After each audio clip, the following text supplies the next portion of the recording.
Hello, everyone, and welcome again to Elevating Your Life with Paula Vail. I am thrilled to have you joining us today, and I am especially excited to share with you an amazing gentleman and author. He is the author of the book, All is One, and this is a book, The Science and Spirituality of Consciousness. Let me tell you a little bit about the author. Ren Koi is a British author and host of the Life in Recovery podcast, an ex-DJ and music producer, John Loxley, AKA Lox. He spent over 10 years drinking alcohol and using drugs before joining 12-step fellowships in 2010 following an emotional breakdown. And working in this field since 2015, Ren has tried to carry the message of recovery to still suffering alcoholics and addicts. He works in partnership with people both personally and professionally to help them change their lives for the better and achieve positive and life-affirming goals. First off, Ren, I want to say your story, your book is just absolutely fascinating. I'm really grateful to have you on the show today. Welcome. Thank you, Paula. It's great to be here, and I'm looking forward to having a chat with you. Yeah, I love that you're joining us from the wonderful UK. It's so fun. Well, first off, if you'd like to share a bit more of your background and how that triggered you to write this amazing book. Yeah, okay, thank you. So as you just said there in my bio, I am an alcoholic in recovery, and my rock bottom came in 2009, and after I got sober, I went on very much from my first day sober onwards. I went on a spiritual journey. Prior to that, I'd never really had kind of any religious or spiritual leanings really, but something quite major happened to me in terms of one day I was an active alcoholic, and then the next day after I said a sincere and honest prayer, I had absolutely no desire to drink alcohol anymore. So it was kind of like I knew something had happened to me, and it was quite miraculous really. So I started to seek really to seek kind of some answers to what was going on, which eventually led me into 12-step fellowships, and there I kind of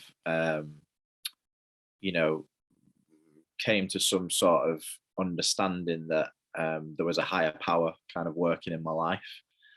And after a few years in the fellowships, I started to write more about my experiences, and I was just really, really interested in spirituality, and but also I've got quite a rational and scientific mind, so hence the reason why this book All is One was born, The Science and Spirituality of Consciousness, because I came to, after writing 4 previous books, I came to this point just before the lockdown where I wanted to write a book which would, I suppose, try to at least discuss, if not answer, the question as to exactly what consciousness is, and how does that relate to a higher power, and how does that relate to religion and spirituality. So I had months and months of lockdown on my hands to and free time to kind of get stuck into this book. So I wrote the book in about 6 months, and then it was snapped up by John Hunt Publishing on their O Books imprint, and there you have it in your hands. So I'm really pleased to finally get a book published. And what is so fascinating, Ren, that I loved, you have such a range of research and perspectives. And I've always been fascinated with the theme of consciousness. So if you were, in simple terms to the audience right now, how would you describe consciousness? Where are you at with that right now? Well, I think it's kind of been presumed, and I suppose I presumed this in the past, that consciousness emerges from the brain, especially human consciousness. That that matter creates consciousness, whereas since I entered recovery and went on this journey, and then, as you say, started to kind of learn and to research, I've now flipped that on its head, and I actually believe that consciousness is all pervading, and actually matter um, comes from consciousness. So consciousness is the beginning, um, and I believe that whatever consciousness is, it is, I suppose, in the simplest layman terms, consciousness is kind of the mind of God. So everything that exists is within the mind of God. And when I say God, the word God, I don't mean, the kind of religious idea, or the white man with the white beard on the white cloud in the sky. My perception of God or a higher power is everything, the universe, everything that exists in the multiverse, that anything that we could comprehend that exists is God, and God is experience in itself, in a creative fashion, which is what we perceive as the known universes. Yes, yes. And all the different research that you share and the perspectives, and consciousness, really, my gosh, it's something that we all can perceive and become a part of. And would you say part of our consciousness is part of the connection we have with everyone else and with the universe? Yeah, I mean, I think that what I tried to put across in the book is that the oldest spiritual traditions and religions, um, for example, like the Upanishads in the Hindu religion, they suggest that the universe emanates from this one point, from consciousness, from this higher power. That all is one, which is the title of the book. And then in scientific terms, you get theories such as panpsychism, which says exactly the same thing. So it says that everything that exists comes from consciousness, and everything that exists in the material form has consciousness in it. So you've got these thousands of years old spiritual traditions, and then modern scientific theories that are kind of now beginning to tie together. And I suggest in the book that quantum physics will eventually prove that the mystics of the great mystics were all right in what they were saying. And I'm not like a learned scholar, Paula, so I'm kind of like, this was all very, very difficult for me to digest as well as I was researching it. And one of my goals was to try to simplify it as best as I possibly could, so that the layperson could read it and get some sort of understanding as to what these very complicated scientific theories are trying to suggest. Yes. And you did that very well. You Thank did you. that very well with just simple little, this is this to think about, this is the, I became very fascinated, really intrigued and fascinated. And you just did a fantastic job of explaining things. And one of the things I love that you say in the book was talking about enlightenment. I'd love to discuss your thoughts on enlightenment. You say, with self-inquiry, you discover your true nature, and that the process of self-inquiry can lead one to the ultimate truth of enlightenment. So how would you describe self-inquiry? How do we do that? What would you say on that? So, firstly, I just want to say that I'm really, really pleased that you enjoyed the book, because just one person saying what you said is massive for me. Like I hoped that the feedback that you've just given me is how people would perceive it. So that's wonderful to hear. In terms of self-inquiry and enlightenment, so not only is the book a lot to do with research, but also a lot of it is my own personal experiences. Now, in my life, I've kind of I would say the term that I use in the book quite often is I've glimpsed enlightenment a few times throughout my life, since I got sober, and those glimpses have come through meditation experiences, the use of psychedelic medicines, and sometimes just spontaneous moments where I've kind of felt like one with the universe. But the biggest experience, which kind of led to this idea of, you know, being able to come to a place of enlightenment.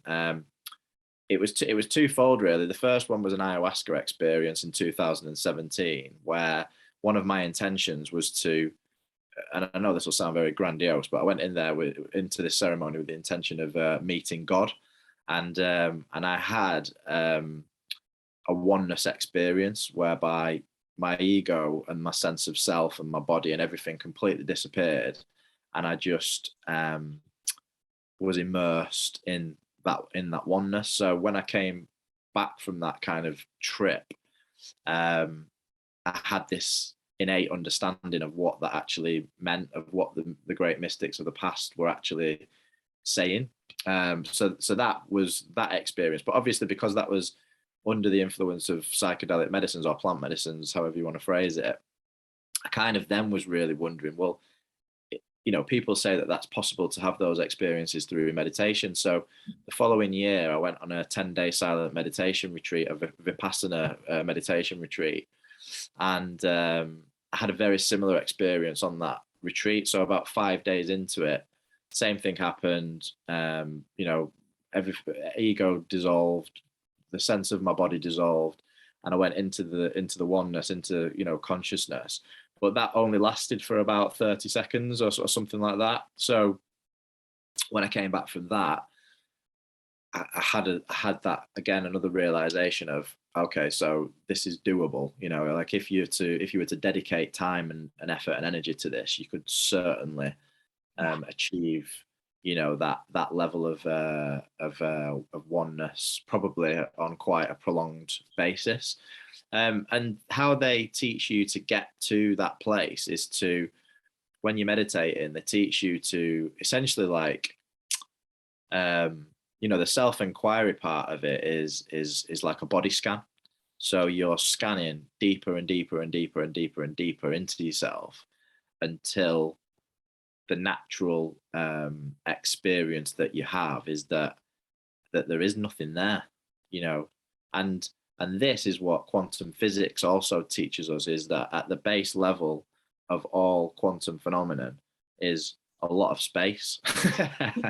Yes. You know, and in that space they don't know what it is that's in there, like they don't understand. So what the mystics say and what I say in the book is that within that space is what is energy consciousness, and that is where everything comes from. And I talk about things like the 0 point field, which is whereby a vacuum can create matter, which essentially means that matter emanates seemingly from nothing. So obviously for me, whatever is creating that matter is consciousness, is God, is a higher power. And it all, you know, the self-inquiry element of it is either through research, but also through meditation, through prayer, through yoga, through any spiritual activities where you can have these experiences. And I have to share, in my shaman training,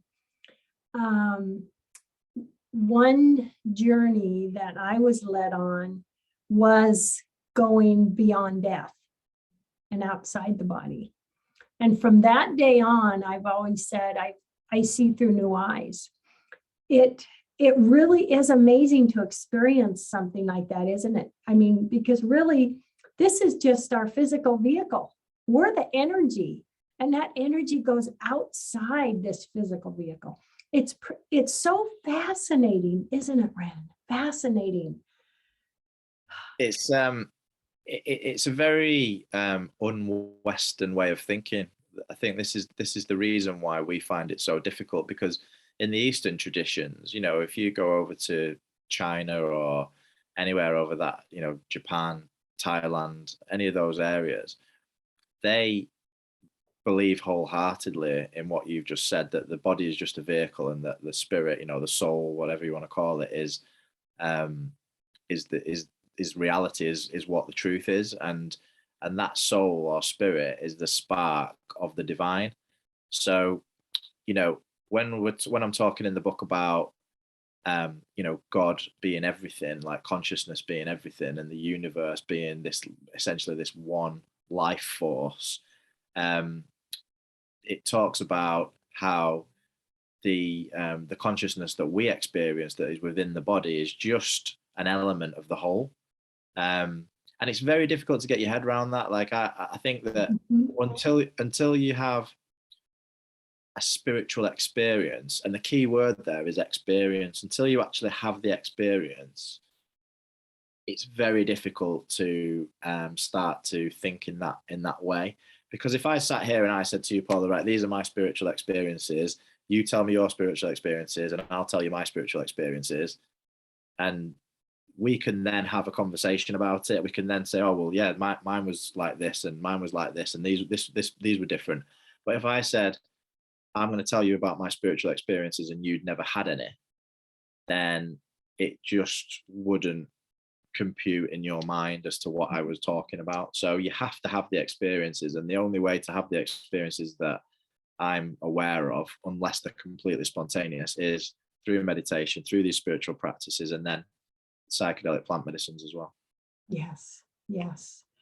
And would you say, I mean, my gosh, what you've experienced, what you've done through, done and gone through, and then the research you've done, you have, I can only imagine the experiences and, the thought-provoking things that have come to you and progressed and, changed your path in life.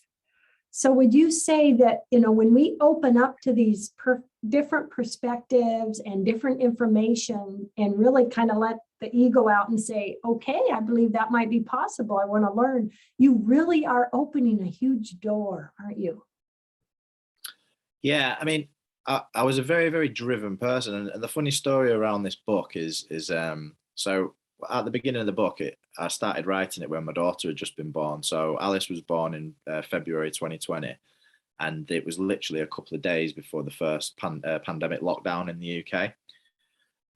So I started writing the book in lockdown, and having this newborn baby in my arms and looking into her eyes was what sparked off my thought about consciousness, because I was kind of like looking at her and I was thinking to myself, she is conscious, and I know that, but she's not living in the past or the future, because she doesn't have any experience of the past or the future. She's just completely present. And that was when I started to think about this idea of enlightenment, because they say that enlightenment is being completely present. The great mystics talk about being childlike, and it was all kind of the cogs were starting to turn.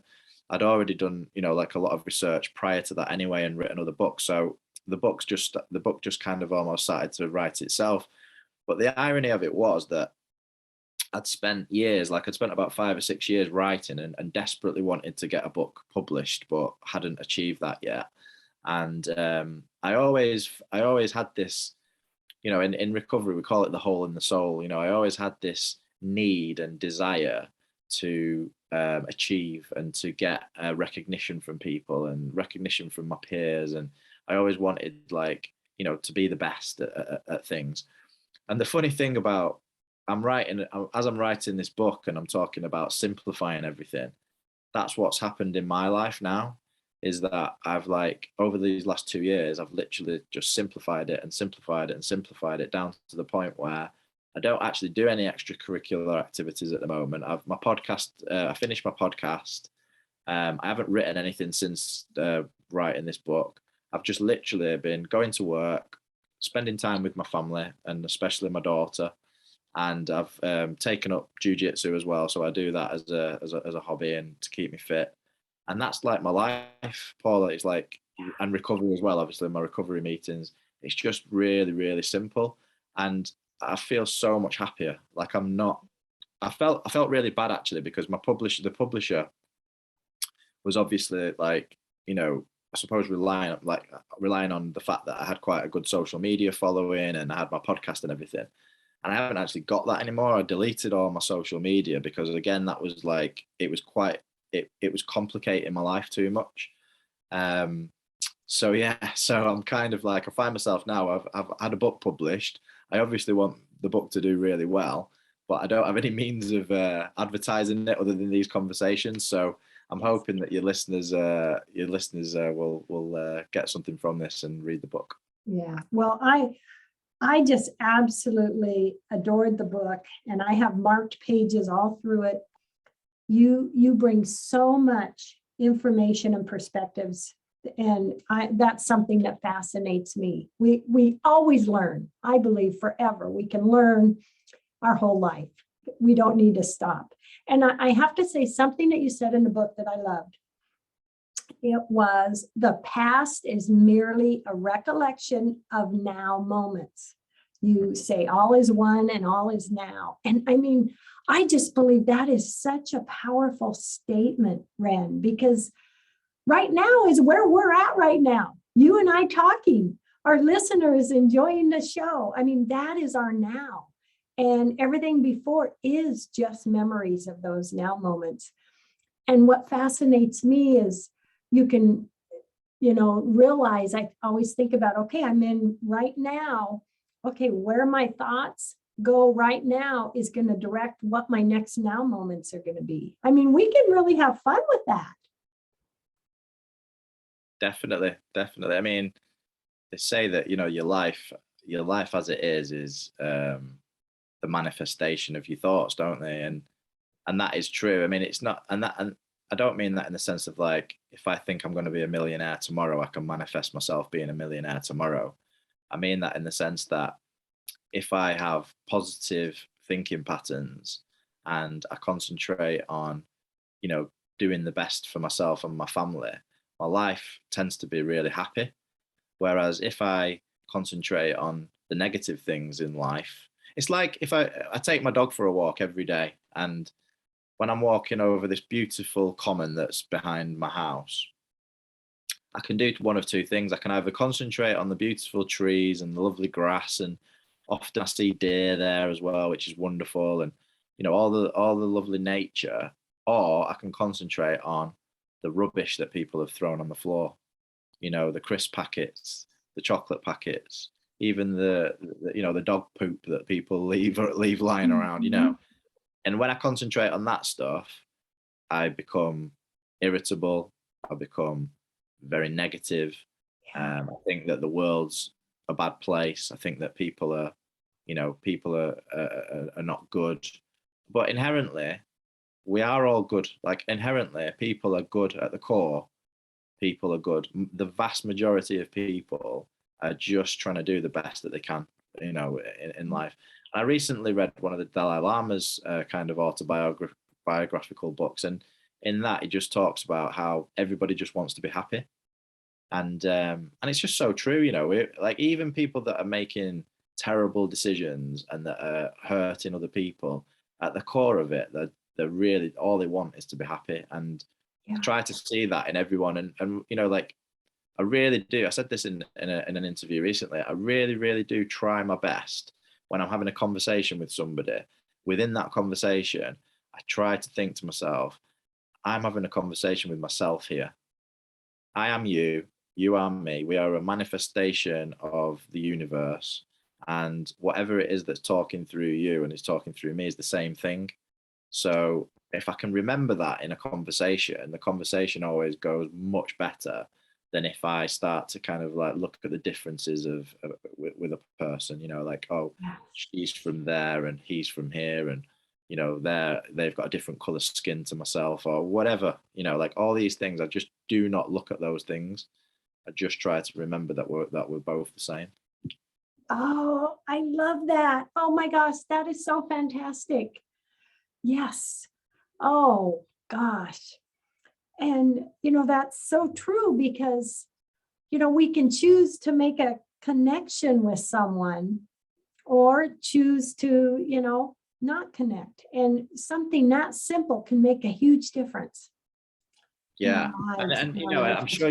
I'm sure you've had the experience yourself, which I had recently, where there was a person that was kind of like irritating me, you know, and I was getting frustrated with this relationship, and you know, I had to just check myself and put that into practice, what I've just said to you, and I found that I actually like really like this person, and I get on well with this person now, and nothing's changed other than my attitude and my perception of the situation. So I think putting that into practice. I mean, if you know, if everybody did that, the world would be a much happier place. Yes. And it really is fascinating because it can be the facts and the situation doesn't change, but our attitude and our perceptions make the whole difference of what we experience and what we feel. Yeah, it's very hard. I mean, like my upbringing, you know, like people come at the world from different perspectives, don't they? And like I can say that due to some parts of my upbringing, I've never trusted anybody. You know, I've always been very cautious of every single person that I meet. So, you know, if you want to be friends with me, it takes time. Like there isn't an immediate. Actually, that's not quite true. Sometimes, every now and then, I meet somebody and I just completely connect with that person and I trust them straight away. Um, and I was like that with my partner. I'm actually getting married next Saturday, so that's Oh, yeah. how Thank you. exciting. Congratulations. Oh my Thank gosh, Ren. Yeah, Well, and we met when we were 12 years old. oh So my gosh. That is- and then we re-met again 30, you know, 20 odd years later. And, you know, I just trust her implicitly. Like, and she didn't have to earn my trust in any way. And there are people like that out there, but generally I don't trust very easily. Um, so I have to kind of let my guard down. And I think that a lot of people are guarded and quite defensive. Yeah. Oh, I am so excited for you. Congratulations. Thank you. We have about 2 minutes left in the show. What last words or message do you want to leave with everybody today, Ren?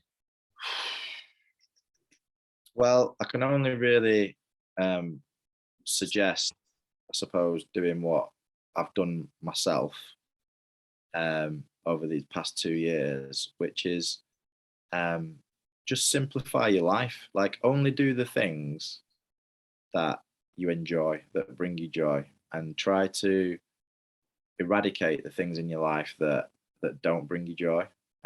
Because you know, maybe we have many lives. Who knows? Maybe this is just one of many lives. But in this life, you know, it's not a dress rehearsal, so you've got to make the best of it. And there's no point in spending your time doing things that are making you miserable. And the only person that you can change is yourself. You can't change anybody else. So, you know, work on yourself, change, and be happy. Yeah. Oh, thank you so much. Thank you so much. Oh, Thank you. it's a pleasure to have you on the show. Everybody check out All Is One. It is fantastic by Ren Koi. You're going to love it. And I'm just really happy to have had you join us today. Thank you so much. Thank And you. big hugs to the UK. Lovely. Thanks, Paul. It's been a pleasure. Thank you. Oh, you're welcome. Love, hugs, and blessings. And everyone out there, love, hugs, and blessings. And we will chat in the next episode. I appreciate you so much.